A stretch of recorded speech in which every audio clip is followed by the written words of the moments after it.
Greetings. It has been a while. Right here and right now, here we are in 2020, and some new revelations have come upon me, if you will. Um, it's so interesting when you research um, the Holy Scriptures and you look into the Hebrew. The Hebrew helps you understand when you look at the core language from where things come from. You learn a bit more about their true meaning. And today I want to talk about the idea of the Father and the Son. We know that in Hebrew, the name of the Father is Yahweh, Yahuwah. There are different pronunciations because we know, just like in ancient Egyptian and in many of the other Afro-Asiatic languages, there is no vowel sound. There are just the consonants. And so we anglicize words. Words have been shifted around for the modern ear. So you have different vowel sounds placed in different locations within the word. But the most basic, the most primal version of the name of God is Yahweh. And his son's name is Yahshua. And so what we see there is that a shoe has been placed in the middle of the Father's name to create the Son's name. Now, the meaning of the Father's name is I am. That is unconditioned consciousness of being, just being, not narrowed down and identified as any particular thing, but just the sense of being, of basic consciousness. And what we do, what we've been gifted, as it speaks to in Genesis, is that we are the ones that garden, the gardeners in the Garden of Eden. And so we're the ones that condition the beingness, if you will. And so we are the ones that take that sense of being, just I am, and we complete that by adding whatever it is that we are to be. I am happy. I am strong. I am healthy. So we expand on it and we tend the garden of just beingness, and we condition it into a particular state, whatever that might be. We have been given full dominion to do that in our lives. We condition beingness into whatever it is. Okay? That's a heavy choice, a delightful responsibility if we learn how to do it properly. Now back to the son's name, Yahshua, right? The shoe in the middle in the Hebrew is a tooth. It's the one that devours. It's the one that consumes. Now, if we look at the Father is I am, unconditioned state of being, right? And then the Son with the identification of something that's devouring what the being was. That means that the Son is the Redeemer. He's the one that can actually consume what we have decided to be. So any miscreations, mistakes, or things that we have created out of ignorance, things that we have created and we wish it hadn't created, the Son comes along with his tooth and he devours those. He consumes and gets rid of the misdeeds. Thus, he is the savior of whatever condition or whatever state you have created for yourself. He's the one that comes in and undoes it. And this is in my practice of beyond hypnosis, where the art of the pruning shears comes in. We use our developing Christ consciousness to choose to remove something from the state.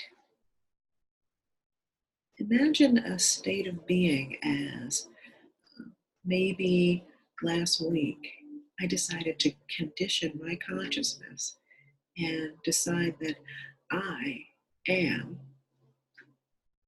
sick. Say I said I am sick. And I created that in my world, but I don't want to be sick anymore. I realized that that was a mistaken creation. I conditioned my consciousness to be sick. So I can call upon and evoke the Christ consciousness within me to devour that sick state that I placed after I am. Do you see the power in that? That I get to take the pruning shears and remove that consciousness that I created. My redemption from that state that I created in ignorance is being healthy. So I can remove sick and I can put healthy. And now my conditioned state of being is of health. I am healthy rather than I am sick. Do you see? The Christ consciousness is the one that comes along and helps you to change and have a do-over.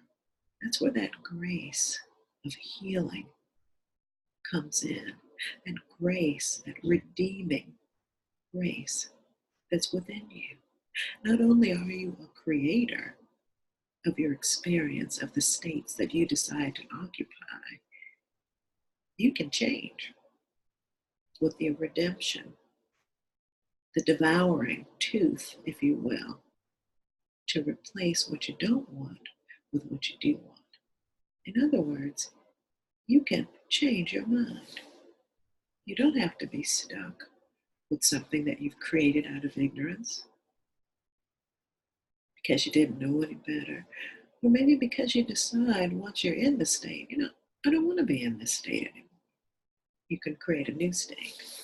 Isn't that lovely to understand? Because the Christ said, that Jesus said, the one who had mastered the Christ consciousness said, in my Father's house of creation, of beingness, there are many, many mansions. And mansions are just states of being, locations of where you choose to be in any given moment. So when you see yourself and you feel like you're in trouble, or you see someone else out there who's doing something and behaving in a way that's less than ideal, you can remember that, oh, I'm just in a state. That person is just in a state. They created that state out of ignorance, out of fear, out of doubt, or out of whatever. They created it. However, the Christ, the Redeemer, the Savior can come in and cut that out and replace it with whatever it is that you need to be saved with. Does that make sense?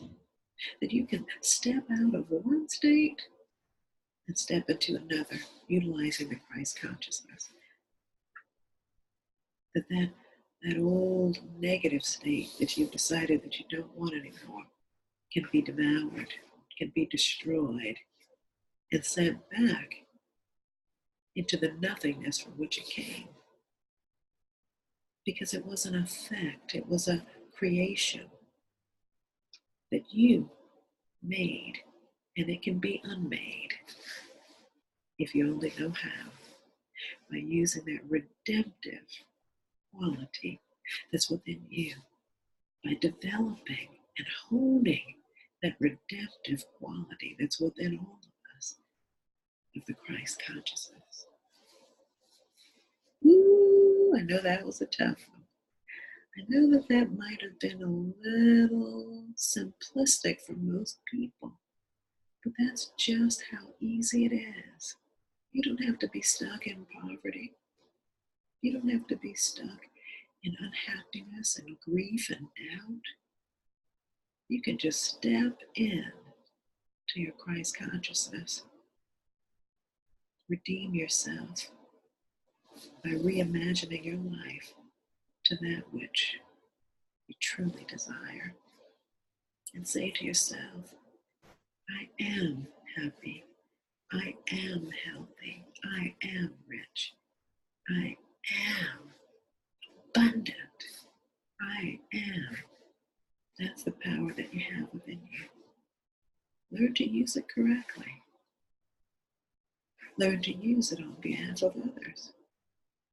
Learn to erase judgment and criticism and realize that no matter where somebody might be or how they're behaving in that given moment, they're only in a state.